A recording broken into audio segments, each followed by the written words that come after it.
स्वागत है आपका मेरे show Jazbaate Shayari with RJ पिया में। और इस शो में हम बातें करते हैं उन जज्बातों की जो अक्सर हम बोल नहीं पाते। और आज का जो मेरा शो है ये बहुत ही खास होने वाला है क्योंकि मेरे साथ एक बहुत ही खास कवि जुड़ रहे हैं जिनके बारे में या जिनकी तारीफ में मैं दो शब्द कहना चाहूंगी। वो ये हैं कि दिल के बड़े अमीर हैं, दिल के बड़े अमीर हैं, पेशे से वो वकील हैं। दिल के बड़े अमीर हैं, पेशे से वो वकील हैं।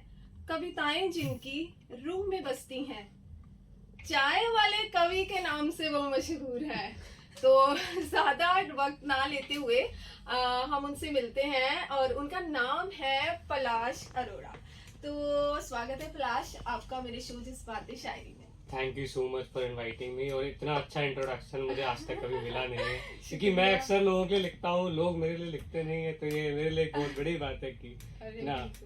एक्चुअली जब मैंने आपकी कविताएं पढ़ी तो मेरे को पढ़ के मतलब खुद ब खुद ये शब्द लिखे गए मुझसे। सच में कह रही हूँ कि जब ये मैंने लिखना स्टार्ट किया तो मैंने कहा यार लिखते हैं, पलाश के लिए ऐसा कुछ लिखना बनता है। तो पलाश शुरुआत करते हैं आप ही के किसी कविता से जी।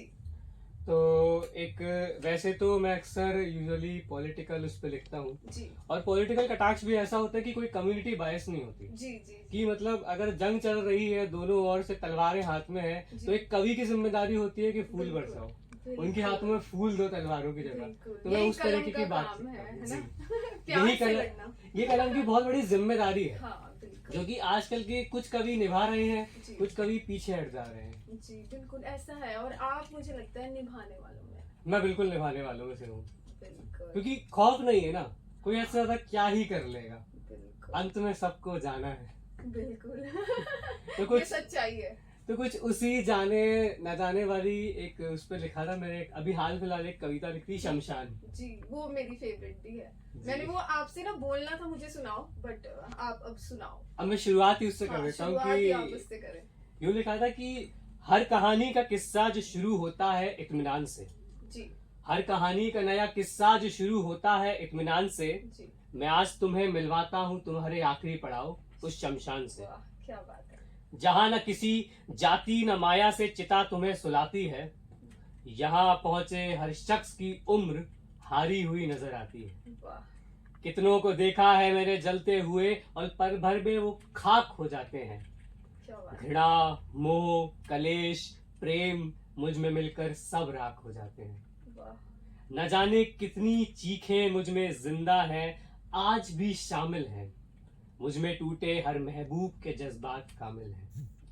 तुम्हारे सारे दर्द कुछ इस तरह मैं एक सांस में जी लेता हूँ, तुम्हारे खाक हो जाने पर मैं भी तो जहर पी लेता हूँ। क्या बात है। तुम्हें मगर ये बात आखिर कैसे समझाऊं, तुम्हें मगर ये बात आखिर कैसे समझाऊं, मौत का जो असल सत्य है वो तुम्हें कैसे बतलाऊं कि कल किसी शख्स को परसों तुम्हें कुछ इस तरह ये क्रम चले आना है। कल किसी शख्स को परसों तुम्हें कुछ इस तरह ये क्रम चले आना है। एक दिन हर शख्स को मेरे दरवाजे पर हाजिरी लगाना है, एक दिन हर शख्स को मेरे दरवाजे पर हाजिरी लगाना है। मैं जानता हूँ कि अगले दिन का मंजर बहुत बुरा होता है।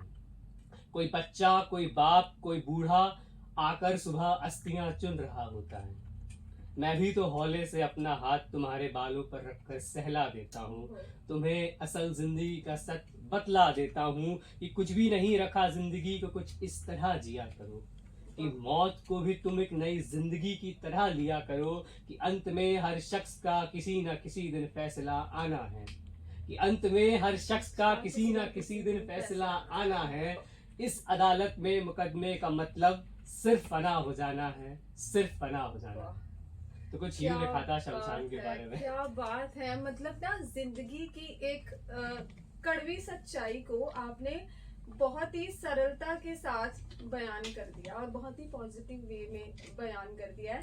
तो पलाश जी के साथ ऐसी ही बातें चलती रहेंगी, उनकी कविताएं हम सुनते रहेंगे, लेकिन एक छोटे से म्यूजिकल ब्रेक के बाद। तब तक आप सुनते रहिए 107.8 FM देशभक्त रेडियो, आपकी आवाज। स्वागत है आपका फिर से मेरे show Jazbaate Shayari with RJ पिया में। और आज मेरे साथ मौजूद हैं चाय वाला कवि यानी कि पलाश अरोड़ा, और उनका एक शेर सुनाना चाहूंगी मैं आपको। मोहब्बत भी हो जाए चाय की प्याली जैसी, मोहब्बत भी हो जाए चाय की प्याली जैसी, कितनी सुंदर दिखेगी दिवाली जैसी। भाई ये कितना खूबसूरत शेर है ना, बिल्कुल दिवाली जैसा ही है ना। तो ऐसा है कि अभी जो मैंने आपको एक शेर सुनाया जो कि चाय के इश्क से डूबा हुआ था, है ना। तो ये पलाश जी का शेर था जो कि जिनको चाय वाला कवि भी कहते हैं। तो पलाश ये चाय वाला कवि बहुत यूनिक नेम है ना।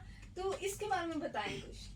बेसिकली कुछ वक्त पहले जब सर्दी और जाड़े का महीना था जी। तो उस वक्त मैंने अपना इंस्टाग्राम हैंडल ऐसे रखा था कि लोग ऐसे चेंज करते रहते ना कि ड्रिजलिंग ब्यूटी इस टाइप की लड़कियां उड़ के रखती हैं। तो मैंने रखा यार थोड़ा मॉडर्न रखते हैं, जी। अपन रखते हैं पोएट रिदम मफलर। ओके। तो वहां से मेरा दिमाग चला मैं कि सर्दियों का मतलब मैं अब तो गर्मी आ गई है, अब तो मफलर तो चलेगा नहीं। मैं अभी भी पहनूंगा तो लोग केजरीवाल समझेंगे। कुछ तो ऐसा यूनिक है। मुझे सबसे ज्यादा क्या पसंद है, मुझे पसंद है चाय। और मैंने एक वक्त जाके एक जगह है द लाफ क्लब करके, वहाँ पे एक चाय की कविता सुनाई मैंने। मतलब काफी अच्छा मतलब जगह है वहाँ पे परफॉर्म करने के हिसाब से। जी, जी। तो वहाँ चाय की कविता सुनाई, अच्छी चली, लोगों को पसंद आई जो हाँ। उसमें कहा गया था। मैं कहा नहीं यार, जो बंदा चाय बेच सकता है ना वो हर चीज कर सकता है। बिल्कुल सही क्योंकि है। चाय बेचने वाला आज की डेट में देश चला रहा है। बिल्कुल सही है। तो वहां से नाम है कि चाय वाला कभी आज से इटर्निटी तक, जब तक मैं जिंदा हूँ ये रहेगा। और वैसे भी ऐसा होता है कि चाय सर्दियों में भी चलती है, गर्मियों में भी चलती है। और ऐसा है कि मुझे खुद भी चाय बहुत पसंद है। तो कुछ भी ऐसा हो कि नहीं यार रेस्ट करना है, एक कप चाय ले आओ, लाइट चली गई है एक कप चाय ले आओ, है ना। तो चाय सदाबहार कह सकते हैं हम चाय को, है ना? इश्क में भी चाय, ब्रेकअप में भी और चाय। कवियों के लिए तो चाय मस्ट है। मुझे ऐसा लगता है कि कोई ऐसा कवि नहीं होगा जो चाय नहीं पीता होगा। अगर नहीं पीने वाला होगा तो वो कम पीता होगा, है ना। मैं तो बेसिकली मैं खुद एक कॉर्पोरेट में काम करता हूँ, तो हर कॉर्पोरेट वाला बंदा जो कि थक हार के अपना कहीं जाता है, ब्रेक लेता है, जी। जो सिगरेट पीता है वो उसके साथ भी चाय पीता है। अच्छा। जो खाली बैठा है उसके वो खालीपन में भी चाय पीता है। तो हर जगह चाय यूनिक है। हाँ यूनिक है। तो चाय की बात चल रही है तो फिर वही वाली चाय की एक कविता जो आपकी बड़ी फेमस है हम वही सुनना चाहेंगे। तो चाय की कविता मैंने उस डिलेवा पे लिखी थी, अगर जिंदगी में आपको कोई कॉफी वाला शख्स पसंद आ जाता है। ओके। अब साहब उसकी डिमांड होती है कि स्टारबक्स, हाँ। सीसीडी, वो महंगी महंगी पूंजीवादी वाली जगह होती है, कैपिटलिस्टिक लोग बैठते हैं वहाँ पे, खर्चा करते हैं 250-300। यहाँ हमारी सोच है 10 रुपए की टपरी वाली चाय, सामने बारिश हो रही हो, एक बिस्किट पार्ले जी का, बस जिंदगी।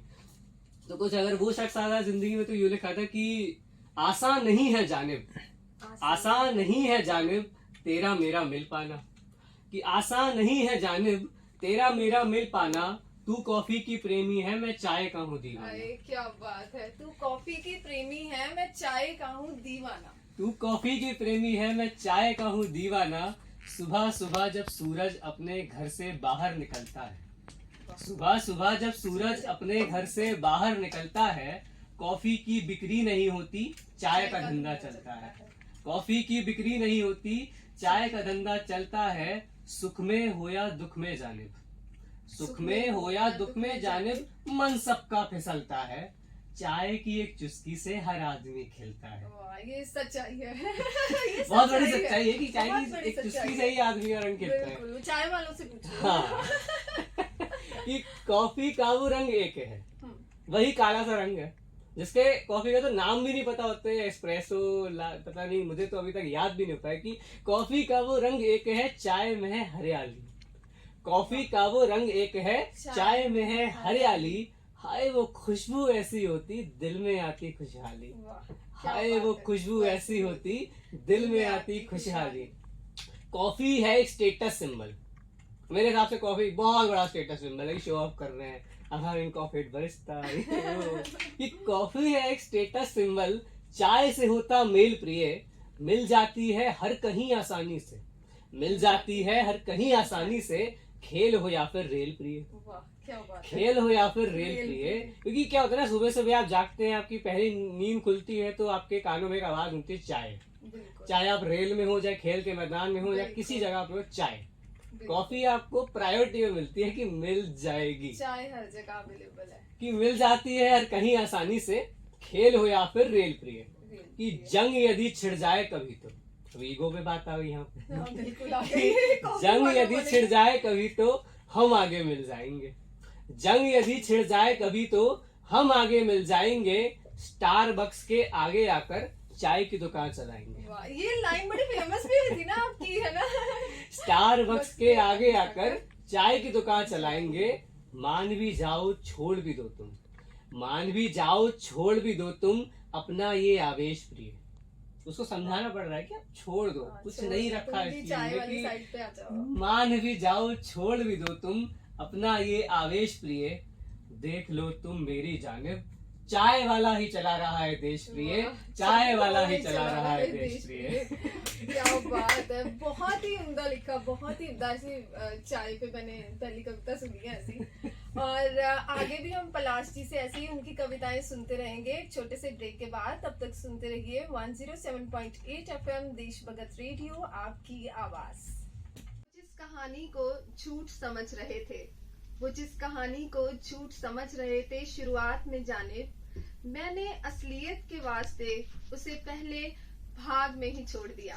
स्वागत है आपका मेरे show Jazbaate Shayari with RJ पिया में। और अभी जो मैंने शेर पढ़ा है वो है पलाश अरोड़ा जी का, जो कि चाय वाले कवि हैं और आज हमारे साथ स्टूडियो में मौजूद हैं।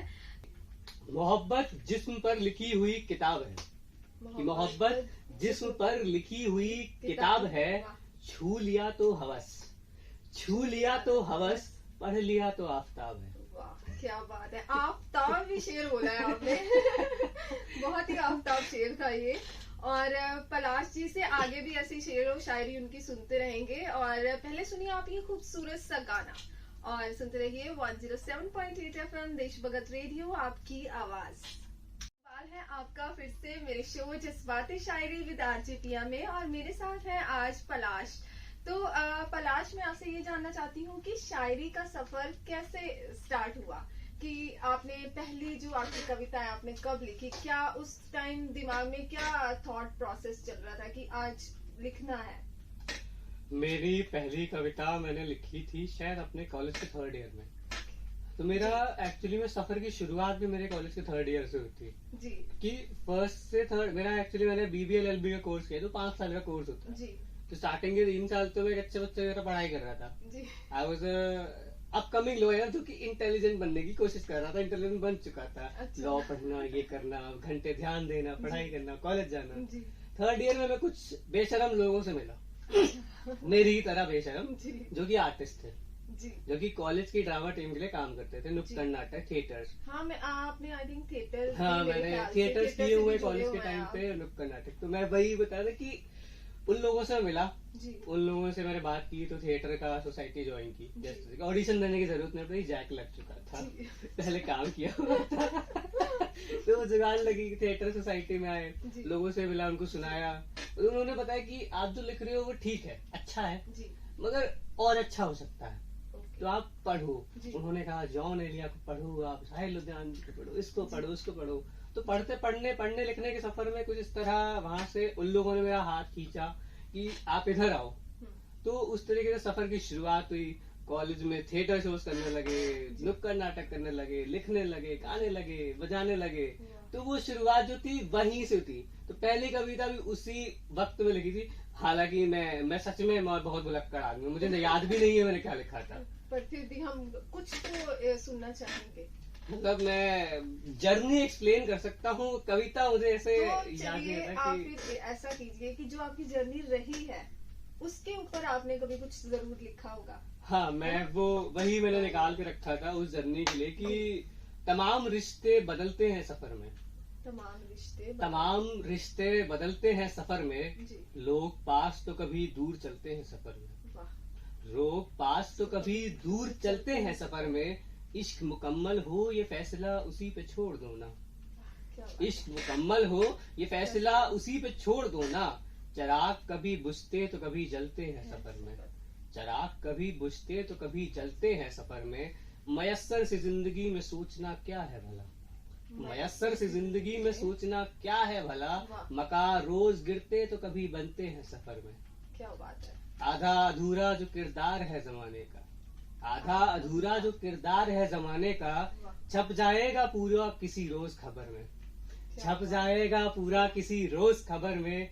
तुम बनो रंग, तुम खुशबुओं को उड़ेल दो कैनवस पर। क्या बात है। तुम बनो रंग, तुम खुशबुओं को उड़ेल दो कैनवस पर। चित्र तो बनता रहता है अक्सर बेखबर में। जो हार दिया करते हो दिल को किसी कांच के शख्स पर तुम। ये जो हार दिया करते हो किसी कांच के शख्स पर तुम, टूट जाते हैं अक्सर वो एक नजर में। टूट जाते हैं अक्सर वो एक नजर में। क्या बात है। बहुत बहुत ही उम्दा लिखते हो आप। तो ये पूरी मेरी जर्नी मैंने एक्सप्लेन की, from writing perspective to love to breakup to everything. ये एक ब्रीफ वो था।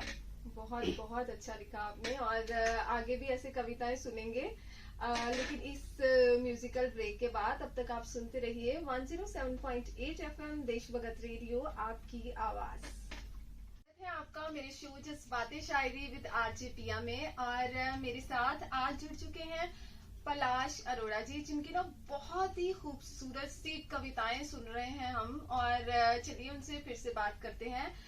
पलाश, आप सोशल इश्यूज के ऊपर लिखते हैं, बहुत ही अच्छा लिखते हैं, जैसे हमने पहले भी कविताएं सुनी आपकी अभी। तो वुमेन्स के ऊपर भी हम चाहेंगे कि आई एम श्योर कि आपने कुछ ना कुछ जरूर लिखा होगा, तो कुछ सुनाइए। एक पॉलिटिकल कंटेंट राइटर या फिर एक पॉलिटिकल कवि होने के नाते, समाज के ऊपर लिखने के नाते सबसे बड़ा कर्तव्य बनता है कि एक नारी के ऊपर अगर आपने नहीं लिखा तो धिक्कार है आपकी लेखनी में जी। तो मैंने उस धिक्कार के धब्बे से बचा। जी। मैंने किसी दिन ये अखबारों में ये कत्ल की, रेप की ये खबरें पढ़ रहा था, तो काफी ज्यादा आहत हो जाता हूँ कि मैंने कि कोई एक शख्स दरिंदगी की इस कदर गुजर जाता है कि वो एक छोटी सी बच्ची का रेप कर दे, बलात्कार कर दे, उसको मार दे, फेंक दे। तो कुछ वही शब्द निकले थे जहन से कि द्रौपदी अब शस्त्र उठाओ, द्रौपदी अब शस्त्र उठाओ, अपना खुद उद्धार करो तुम। तो यहाँ कोई नहीं आएगा, अब आपकी हेल्प करने यहाँ कोई नहीं आ सकता, आपको खुद सेल्फ सफिशिएंट बनना पड़ेगा। कि द्रौपदी अब शस्त्र उठाओ, अपना खुद उद्धार करो तुम। जिस्म को जो है खेल समझते, खत्म ये अत्याचार करो तुम। द्रौपदी अब वार करो तुम, द्रौपदी अब वार करो तुम कि अब कोई मुरलीधर न आएगा। द्रौपदी अब वार करो तुम कि अब कोई मुरलीधर न आएगा। भरी सभा में इस बार तुम्हारा बदन नग्न हो जाएगा, भरी सभा में इस बार तुम्हारा बदन नग्न हो जाएगा। फिर एक निर्भया खून रोएगी, फिर कोई शकुनी मुस्काएगा। फिर एक निर्भया खून रोएगी, फिर कोई शकुनी मुस्काएगा। फिर कोई बारिश लाल बरसेगी, फिर कागा चिल्लाएगा। फिर कोई बारिश लाल बरसेगी, फिर कागा चिल्लाएगा। हर मोड़ पर एक दुशासन है, हर मोड़ पर अंधा शासन है। हर मोड़ पर एक दुशासन है, हर मोड़ पर अंधा शासन है। हर मोड़ पर एक सिसकी है रोती, मिलता केवल आश्वासन है। हर मोड़ पर एक सिसकी है रोती, मिलता केवल आश्वासन है।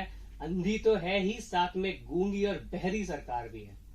अंधी तो है ही, साथ में गूंगी और बहरी सरकार भी है। उठाओ नजरें देखो तुम, हर दिन एक अत्याचार ही है।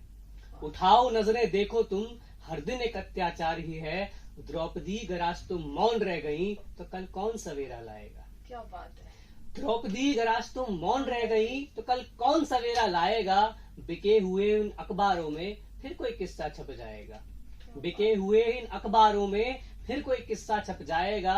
अदालतों में जलील तुम होगी, तुम्हें नोच वो खाएगा। अदालतों में जलील तुम होगी, तुम्हें नोच वो खाएगा। इस बार जो ये दुशासन छूटा, इस बार जो ये दुशासन छूटा, कल दूजी द्रौपदी लाएगा, कल दूजी द्रौपदी लाएगा। संभाल लो अपने आंसू अब, संभाल लो अपने आंसू अब, हम पे ना उपकार करो तुम। संभाल लो अपने आंसू अब, हम पे ना उपकार करो तुम। जख्म जिस्म में है जो गहरे, जख्म जिस्म में है जो गहरे, खुद इनका उपचार करो तुम। मांग है वक्त की, मांगता मैं हूँ। मांग है वक्त की, मांगता मैं हूँ। हम पे ना उपकार करो तुम।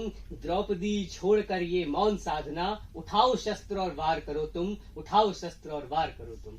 वाह, क्या कुछ ये बात लिखा है। था। मतलब आई एम स्पीचलेस। मतलब मेरे पास शब्द नहीं है इस कविता की तारीफ के लिए। ये एक ऐसी सच्चाई आपने लिखी है जो मतलब आज हो भी रहा है, लेकिन वही है कि कहीं ना कहीं शस्त्र उठाए नहीं जा रहे हैं कुछ विमेन से या ऐसे। लेकिन जो आपने ये कविता कही है ना, मुझे लगता है कि अगर जिसने भी ये कविता सुनी है या सुनेगा उसको लगेगा कि हाँ ठीक है, शस्त्र उठाने का जो टाइम है वो वक्त आ गया है ना। क्योंकि क्या होता है ना, नारी अगर एक पुरुष के कंधे से कंधा मिलाकर चल सकती है तो वही नारी बिल्कुल। समय आने पर पुरुष पर वार भी कर सकती है। बिल्कुल बिल्कुल सही क्योंकि कहा। एक नारी आज के देश में अगर देश चला रही है तो वो कुछ भी कर सकती है। अगर उसे अपनी प्रोटेक्शन के लिए शस्त्र नहीं उठाए तो ये बिरादरी खत्म कर देगी। बिल्कुल कुछ दरिंदे हैं समाज में, ऐसा नहीं कि हर पुरुष के अंदर एक गंदी सोच रहती है, घटिया सोच रहती है, जी। नहीं। जी जैसे हर नारी खराब नहीं होती, हर लड़की यूं ब्रेकअप करके छोड़ के नहीं जाती, बिल्कुल ऐसे ही हर शख्स की, हर पुरुष की निगाह खराब नहीं होती। तो बिल्कुल। ये समाज में कुछ दरिंदे होते हैं जिनकी सोच जी। थोड़ी कमजोर सी है, जो पढ़ लिख नहीं पाते वक्त पर, जो चीजों को समझ नहीं पाते, ये उन जैसे लोगों से बात आने के लिए कि शस्त्र उठाना पड़ेगा। There's a thing called self defense. Use it. मैं तो आपको एक क्रांतिकारी कवि कहूंगी। मेरी नजर में तो आप एक क्रांतिकारी कवि ही हैं कि आप इतना उम्दा लिखते हैं। और सबसे बड़ी बात कि आप ना चुन चुन के समाज की जो बुराइयां हैं या सोशल इश्यूज हैं जिनके ऊपर ना हमारा ध्यान तो जाता है, लेकिन हम ऐसा है कि हम लिख नहीं पाते। हाँ लिखते हैं, ये तो रोज की बात, ऐसा चलता रहता है कभी। लेकिन आप उसको ना बड़ी सरलता से पिक करते हो और फिर बहुत ही अच्छा उस पर एक मैसेज कन्वे करते हो अपने, और यही एक कवि की असली पहचान होती है। तो ये आपने कहा ना कि ये रोज की बात है, तो ये जो बात रोज हो रही है ना, इस रोज की बात को रोकना बहुत जरूरी है। बिल्कुल रोकना जरूरी कि है। रोज रोज और अखबारों में हम किसी का रेप का केस ना सुने, बिल्कुल, कोई एक माँ अपनी बेटी को न खोए, बिल्कुल। तो बस ये रोकना होगा। तो इसी अच्छे विचार के साथ कि ऐसी चीजें हमारे समाज में ना हो और हमारे समाज में अच्छी अच्छी चीजें हों, अखबारों में भी अगर खबरें आए तो अच्छी खबरें आए ताकि सुबह उठ के अखबार पढ़ने का भी मन करे। तो इसी सोच के साथ एक और ब्रेक लेते हैं, हम म्यूजिकल ब्रेक लेते हैं और मिलते हैं आपसे ब्रेक के बाद। तब तक सुनते रहिए 107.8 FM देशभक्त रेडियो, आपकी आवाज। आपका फिर से मेरे show Jazbaate Shayari with RJ पिया में। और ये सफर अभी जो चल रहा है शायरी वाले शो में ना हमारा, ये बहुत ही खूबसूरत होता जा रहा है क्योंकि मेरे साथ जो कवि हैं वो चाय वाले कवि हैं और अमेजिंग, बहुत ही प्यारी कविताएं हमें उनसे सुनने को मिल रही हैं। तो चलिए उनके बारे में और भी जानते हैं। पलाश, आप मुझे ये बताइए कि शायरी के अलावा और चाय के अलावा आपकी और क्या क्या हॉबीज है? मुझे बेसिकली क्रिकेट खेलना बहुत पसंद है जी। मतलब मैं जब से शायद 7th 8th 9th क्लास के था तब से क्रिकेट का बहुत अच्छा शौक था। मैं अपने में प्रैक्टिस करना चाहता था तो अपनी टीम का इकलौता लेग स्पिनर था। अच्छा। तो मैं अलग से मेरी प्रैक्टिस हुआ करती थी, थोड़ा स्पेशल ट्रीटमेंट मिलता था कि नहीं इसको अच्छे से कराओ, ये अच्छा खेलता लड़का जाएगा। बट क्या होता है ना, एक छोटा शहर है ग्वालियर, मतलब ज्यादा बड़ा नहीं, जी। कंपैरेटिवली एक छोटा शहर है जी। जहाँ से क्रिकेट का वो फ्यूचर आपको पॉसिबल नहीं दिखता। जी। तो मेरे फादर ने कहा कि नहीं, you should pursue something, you should study, you should go ahead with things. जी। तो उस वक्त उस चीज को छोड़ना पड़ा। मैं बल्कि अच्छा खेल रहा था और अच्छा। आज किसी और जगह से खेल रहा होता, किसी और स्टेट से खेल रहा होता, तो मैं क्रिकेट खेल रहा होता और आप मुझे यहाँ सुन भी नहीं रहे होते। नहीं, हमें आपको सुनना था। ये एक डेस्टिनी है कि मुझे अपनी बात सुनानी थी, मुझे यहाँ तक पहुँचना था, तो मैं यहाँ आया, जी। क्रिकेट छोड़ दिया। तो everything on God, God is ये देयर, तो है। वो कह दे यही करा दिया। तो पलाश कैसे मैनेज करते हो कि जैसे आप एक वकील भी हैं, जॉब भी है आपकी और आप लिखते इतना प्यारा है, इतनी कविताएं लिखते हैं, तो कैसे वक्त निकालते हो पढ़ने का और लिखने का? कैसे उन दोनों चीजों को आप बैलेंस करके चलते हो? देखिए क्या होता है ना, एक प्रोफेशनल लाइफ होती है जी। और एक पर्सनल लाइफ होती है। जी। प्रोफेशनल लाइफ शुरू होती है 8 बजे, जी। जो कि खत्म होने वाली होती है शाम के 5 बजे। मगर कॉर्पोरेट की जिंदगी ऐसी है तो कभी खत्म नहीं होती। बिल्कुल खत्म। 5 बजे के बाद भी आपको संडे रुकना भी होता होता है, है। संडे भी बुलावा आ जाता जी। है। लेकिन ठीक है, अगर आपको अंदर वो जुनून है, जज्बा है कि अगर आप आधा घंटा घर जा रहे हो, खाना खा के 10-15 मिनट की किताब पढ़ ली, एक ख्याल जो आ रहा है, जो फ्रस्ट्रेशन है, आप अगर कलम से कागज पर निकाल दिए तो आप आगे बढ़ जाते हो। बिल्कुल सही बोला ये आपने तो बात। निकालना पड़ता है।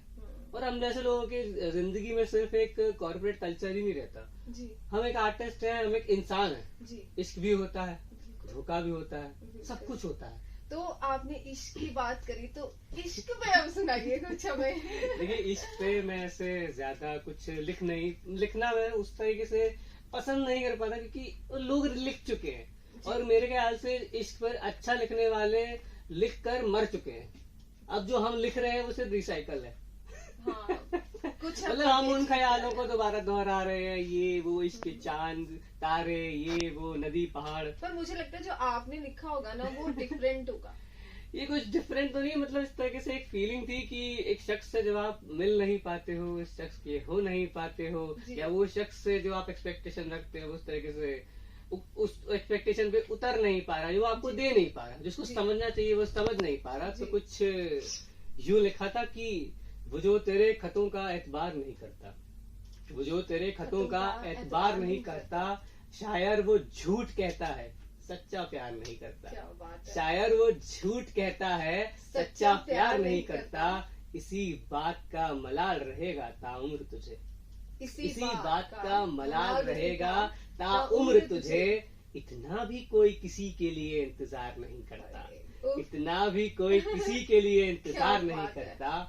बेकार है ये वफा के पल्लू से बंधी बातें, ख्वाब देखने वाला किताबों में इजहार नहीं करता। और कहा है कि तुमने किस कदर बेच दिया है इश्क को लोगों, तुमने किस कदर बेच दिया है इश्क को लोगों।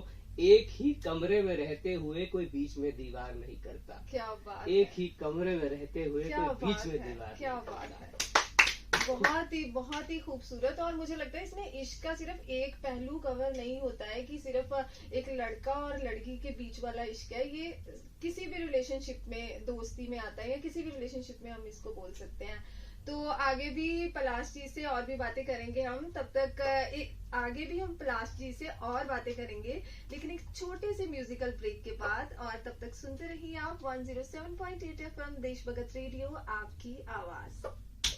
Welcome back to my show Jazbaate Shayari with RJ Piya. और आज पलाश जी से हम उनकी कविताएं सुन रहे हैं, और मेरे को लगता है कि पलाश जी ने क्रांतिकारी कवि हैं, और उनकी कविताएं सुन के मुझे भी अपनी लिखी हुई एक कविता की चंद लाइनें याद आ गई हैं, जो मैं सुनाना चाहूंगी कि न पथ का सोच, न विघ्न सोच, न जख्म की परवाह है, निशस्त्र हो भी अगर तो कृष्ण तेरे साथ है, हौसलों में अपनी तू विजय को देखता जा, उठा उठा के छल कपट के दुश्मनों को फेंकता जा, तेरी वीर गति में भी जीत का शंखनाद है।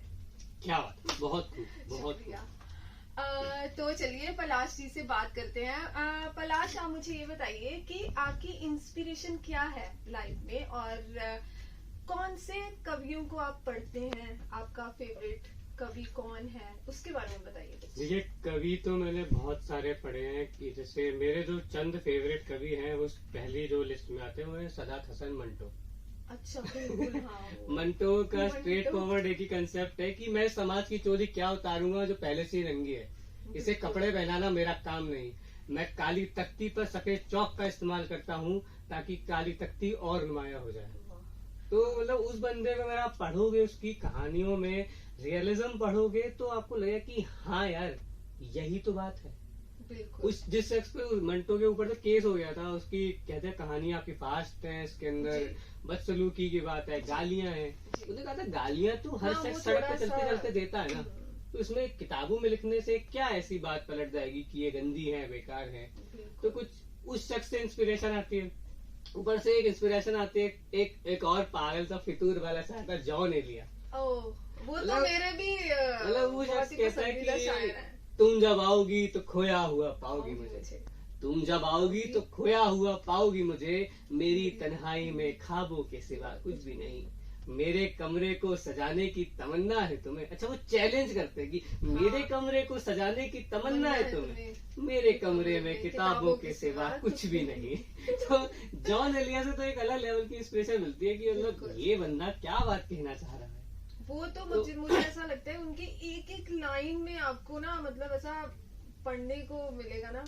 एक शायर है साहिर लुधियानवी के बारे में आपने सुना होगा। बिल्कुल सुना है कि अमृता प्रीतम, साहिर लुधियानवी और इमरोज जो लव का ट्रायंगल था। मतलब एक बार ऐसी मुझे एक याद आता है कि अमृता प्रीतम को उन्होंने ताजमहल पे बुलाने के लिए मना कर दिया था। उस पे ही चंद लाइनें उन्होंने लिख दी कि ये मुनक्कश, ये दरो दीवार, ये आईना, ये मेहराब, ये ताक, एक शहंशाह ने अपनी दौलत का सहारा लेकर हम गरीबों की मोहब्बत का उड़ाया है मजाक, मेरे हमदम कहीं और मिला कर मुझसे। तो मतलब कुछ ऐसे लोगों को अगर आप पढ़ोगे तो आपको लगता है कि हाँ, जिंदगी अब बिल्कुल समाप्त हो चुकी है, ये यही है, इन्हीं को पढ़ो, इन्हीं से जियो, बस यही है। तो कुछ ये लोगों से इंस्पिरेशन लेके मैं लिख लेता हूँ। तो अभी जैसे शो जो है खत्म करने का वक्त हो चला है। वैसे मन तो नहीं कर रहा है, मन तो कर रहा है कि आपकी सारी जो शायरी या कविताओं का पिटारा है वो सारा आज ही सुन ले, बट ये है कि वक्त इजाजत नहीं दे रहा है। तो चलते चलते अभी शो के खत्म जैसे करने का टाइम है, तो आप कुछ हमारे जो लिसनर सुन रहे हैं, जो अभी लिख रहे हैं, जिन्होंने अभी स्टार्ट किया है लिखना, तो आप उनके लिए उनको कुछ मैसेज देना चाहते हैं या कोई भी टिप अगर आप शेयर करना चाहें तो। देखिए, जो लिख रहा है उसके लिए यही है कि वो लिखता रहे जी। सोचे ना कि क्या लिख रहा है, क्यों लिख रहा है, किस लिए लिख रहा है, बस लिखता रहे। मगर उस लिखने के साथ साथ पढ़ना बहुत जरूरी होता है। मेरे कॉलेज के टाइम पे जब मैं लिख रहा था तो मेरा मित्र था, उसने मुझे साफ कहा कि पलाश भाई, लिखना तो होता है घड़े का छलकना, लेकिन पढ़ना होता है घड़े का भरना। तो घड़ा अगर भरेगा नहीं, अगर आप पढ़ेंगे नहीं, तो अच्छे विचार आपको नहीं आएंगे। और आप कुछ भी पढ़िए, अखबार के जुमले पढ़िए, आजकल तो अखबार भी कॉमेडी है, उसको जिए, उसमें से भी एक सटायर निकालिए, लिखिए। तो जहाँ जो मिले पढ़ते रहिए बस, और लिखते रहिए। कुछ भी आपके जहन में अगर कुछ एक लाइन भी आती है तो आप उसको लिखिए, बस लिख लीजिए। जो जब आए, रात के 4 बजे आए, 5 बजे आए, लिख दो। और पलाश, आप दर्शकों मतलब लिसनर्स को ये भी बताएं कि आपका इंस्टाग्राम हैंडल जो है उसके बारे में बताएं, ताकि वहां जाके भी लोग आपकी कविताएं पढ़ सकें। देखो, ब्रांडिंग का टाइम आ गया। बिल्कुल आ गया। वैसे आपको जरूरत नहीं है, बट वैसे देखिए, हर शख्स को आज की डेट में ब्रांडिंग की जरूरत होती है। जब आप क्या ग्रोइंग आर्टिस्ट होते हैं ना, आपके इंस्टाग्राम में 800 फॉलोअर्स होते लगते हैं, थोड़े से और बढ़ना। तो कि मेरा जो इंस्टाग्राम हैंडल है वो है चाय वाला कवि। मैं आपको चाय वाला कवि डालते ही सामने मिल जाऊंगा। जो भी आपको अच्छा पढ़ना है, अच्छा सुनना है, अच्छा देखना है, आप मेरे चैनल पे सब मिल जाएगा आपको। बिल्कुल, तो वहाँ पर पलाश जी को जरूर फॉलो करें। और पलाश जी, जाते जाते टू लाइनर्स कि वो जाकिर खान के मैं शेर से हमेशा ऐसे वो खत्म करता हूँ एक स्पेस पे कि कट हाँ। हो जाएगा, टेंशन हो जाएगा। क्या शेर था? आप देख सकते हैं। हाँ, स्टार्ट। वो जाकिर खान के शेर पे अंत करना चाहूंगा कि बेवजह बेवफाओं को याद किया है, बेवजह बेवफाओं को याद किया है, गलत लोगों पे बहुत वक्त बर्बाद किया है। अच्छा, गलत लोगों पे बहुत वक्त बर्बाद किया है। वाह, क्या बात है। और थैंक यू सो मच पलाश, मेरे शो में आने के लिए और हमें अपनी बहुत ही बेहतरीन कविताएं सुनाने के लिए, जिनमें ना एक लेसन मिलता है, एक मैसेज समाज को भी जाता है जो आप लिखते हैं। तो ये बहुत ही एक उम्दा चीज है और बहुत कम कवि ऐसा होते हैं। और आजकल के यूथ में तो मैं कहूंगी कि बहुत ही कम है जो सोशल इश्यूज के ऊपर लिखते हैं और रियल में फील करके लिखते हैं, जो आप लिखते हैं। Thank you so much. पहली बात तो मुझे इनवाइट करने के लिए, एक मुझे प्लेटफॉर्म देने के लिए कि यहाँ तक आओ और अपनी बात करो। मतलब देशभगत रेडियो की जब टीम्स में यहाँ एंटर होते मिला, इतने अच्छे हैपनिंग्स, इतने प्यारे सुंदर से लोग हैं। मुझे चाय भी पिलाई इन लोगों ने। और एक चाय वाले कवि की तमन्ना होती है, उसे चाय पिलाती जाए वक्त रहते। तो इन लोगों से आप जुड़ते रहिए, इन लोगों से मिलते रहिए, जहाँ जहाँ मिले इनको सैल्यूट करते रहिए, क्योंकि एक अच्छा काम कर रहे हैं। Thank you so much for inviting me. Thank you so much Palash. और ये थे पलाश अरोड़ा जी, जिनको चाय वाला कवि भी कहते हैं हम, और उसी नाम से ये फेमस हैं। आप इनके पेज पर जाइए, इनकी कविताएं पढ़िए और बहुत उम्दा लिखते हैं ये। और अब वक्त हो गया है शो खत्म करने का, तो मैं मिलूंगी आपसे अगले हफ्ते एक नए एपिसोड के साथ। तब तक सुन रहिए 107.8 FM देशभगत रेडियो, आपकी आवाज।